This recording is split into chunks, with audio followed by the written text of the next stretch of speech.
Hello everybody. Today we're going to be looking at some English that was sent to me, and I'll have a look at how I would revise the writing that's in that English. So this English document of sorts was about what this person likes to do in their free time, and they're not a native English speaker, so I'm just trying to help them out with some things when it comes to the grammar and how to structure the sentences and maybe more appropriate word usage at times. If you've got any questions, please leave it in the comments below. So to start off, the normal text is by the individual who sent me the writing, whilst with the yellow background is what I've changed it to. So we're going to go through every single section. I'm going to discuss the certain things that are there. So to start off, the things I like to do in my free time, I've changed that slightly to the things that I like to do in my free time. Just as a bit of a title, that word just gives a little bit more structure to the sentence, just makes it a little bit more complete. It is quite common for non-native speakers to use the minimum amount of words at times. Now, next part, I've changed it to a few things that I like to do in my free time. First of all is catching up with my best friend Amanda, who lives in Wanneroo. Now, obviously, a few is going to be plural. It's more than one, so things needs to be plural. I usually go to her place on Saturdays and I stay overnight, which is pretty much the whole weekend. Now, I have changed it from what was originally just sat, because obviously that is shorthand for Saturday, so I've just stretched it out. But because it seems to be somewhat routine that it happens every Saturday or a number of different Saturdays, that's why I've decided to use the plural for Saturdays, because usually means that it's happening with a degree of frequency.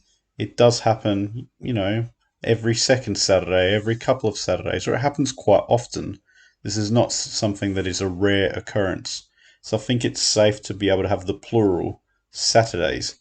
And instead of saying stay over one night, a word that is used in English to compact staying over for one sultry night is overnight, which is pretty much the whole weekend. Now, we usually have meals together. She always cooks very oriental Taiwanese food for me. That sentence was perfect. No issues with that at all, and really good to see that it was capitalized Taiwanese, the type of cuisine. Similarly, it's very good to also see capitalization for locations and for names. Sometimes we would walk her dog Tyson at the park or at the beach in the morning. Then we would head to the Wanneroo market to do a whole week's worth of shopping. To do a whole week's worth of shopping or the whole week's worth of grocery shopping. Either or will work. Again, good to see capitalization for Tyson. This is probably going to suggest to put a comma, which you can do because if you think about how you say the sentence, sometimes we would walk her dog Tyson at the park or at the beach in the morning. So I guess it just depends how you would say it. Now, this next one, I always enjoyed Amanda's company. She's not only my best friend, but also my sister to me. Now, the way that we word that last part is, but also like a sister to me. Like a sister to me or like a brother to me is a very common way in English of saying that the relationship is just as strong as what it would be between a very close brother and sister or brother and brother, just a very close sibling relationship. It also needs to be said that there is a bit of a complex part of punctuation in English called the semicolon. Now, the semicolon, an interesting thing about it is that it can separate two independent clauses within a sentence. And one of the ways where it can be used, or when you know when you can use it, is when each of the clauses, which let's categorize that as sections of sentences, each clause would work equally well if they were just by themselves. So I always enjoy Amanda's company. That could be a sentence by itself. I could have just put a full stop there. She is not only my best friend, but also like a sister to me. That can also just be a standalone sentence. And that is why we have the semicolon to be able to separate those two clauses. Secondly, I like to do some cardio exercises. Some cardio exercise could probably work. It's just maybe a little bit unconventional. It could probably be replaced with I like to do some cardio, because I guess it's a bit like saying weight exercises or cardio exercise. It's implied that if you're doing weights, it's, weights-based exercises. If you're doing cardio, you're doing cardio-based exercise, cardiovascular exercise to help increase lung capacity or whatnot, or just improve general fitness. So, secondly, I like to do some cardio exercises, although this really depends on how my body feels. This is a much better way of writing it than this is really depends how I feel on my body. So that's not really how we would structure it in English. This would be much better. Although, so it's relating to what was just previously said. I like to do some cardio exercises, but now with the word although, we add a conditional element, which is trying to say that I would like to do these cardio exercises when my body is up to it. So it depends on how my body feels as to whether I will do the cardio exercises that I like to do. I've slightly reworded this later part from I prefer to do it in the morning, just missing the to there, prefer to do it, to my preference is to exercise in the morning before I go to work. Need to make sure we have the to join it with the verb. My preference is to exercise in the morning before I go to work. Now again, I've revamped this next part a little bit. So I've changed it all to I follow Chloe Ting, who is an influencer on YouTube in the exercise and fitness field. It was initially described as a workout field. I guess I just wanted to make it a little bit more formalized in English. Exercise and fitness, or health and fitness. That also would have worked well. Exercise helps to wake up my body and my brain, and I always feel fresh when I complete my workout. This also could have been mined. I just didn't want to change it. It's understandable what message it's trying to say. Physically, I see myself as fitter and more toned.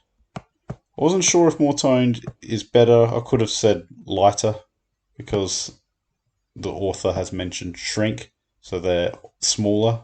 So maybe they've lost weight as a result of the exercise.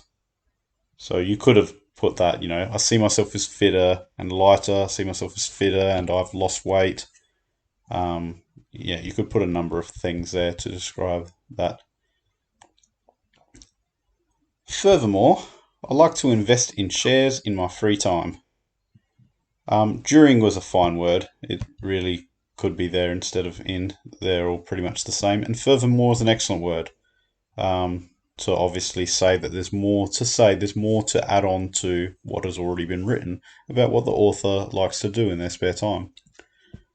I also enjoy watching and reading up on finance news, as the share market changes all the time and is quite unpredictable. Now, that is a much more conventional way of saying it changes every second and unpredictable. In English, we would say it changes every second.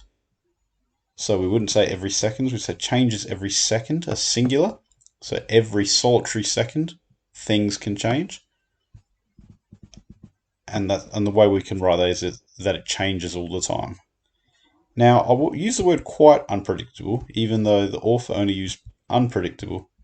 It's because and is unpredictable sounds a little bit short. So I wanted to give a little bit more detail, but I could have put very unpredictable. I could have said a bit unpredictable. Quite is a little bit of a middle of the road answer. It's not slightly unpredictable. It's not extremely unpredictable. It's somewhere in the middle. It is influenced by currency, politics, news, and accidents. It changes all the time. I always seem to be lucky with my investing. I wanted to extend this final part about I always have luck for it, and I've changed that to I always seem to be lucky with my investing. I wanted to give it a little bit more completeness, make it a little bit bigger. Last of all, I like cooking. That could have been replaced with I like to cook. Every time I feel stressed or happy, then I will cook. It's kind of a brain exercise for me where I can trial creative ideas. I've slightly changed what was written ahead, where I've actually put I can trial creative ideas, which means I can test out different ideas of mine when it comes to what I put in the food.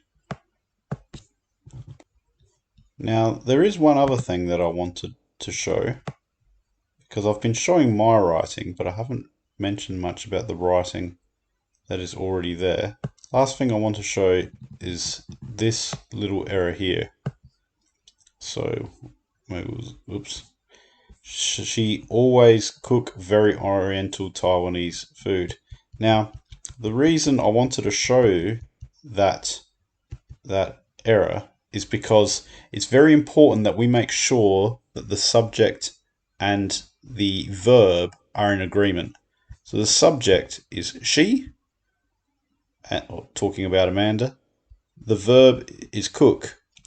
Now, there is a pattern in English that, and I'll write it down further down here. For the verb cook, if we go through the different types of people who do the cooking, we can see that there's a slight difference between how the word is written, but it's only in one example.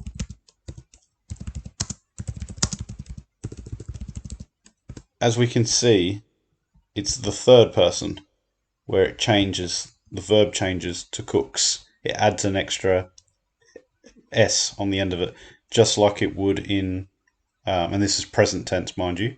The same for the word talk. I talk, you talk, he talks, we talk, they talk, you guys talk. It's a bit of a pattern for most regular English verbs that it'll just add an S on the end. So we've got to make sure that is the way that it is done.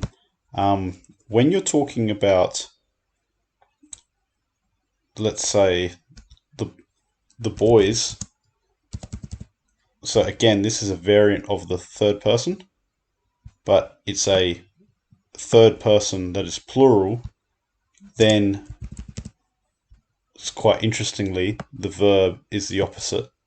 So we've got the S on the subject, and therefore, but it's only for third person, not for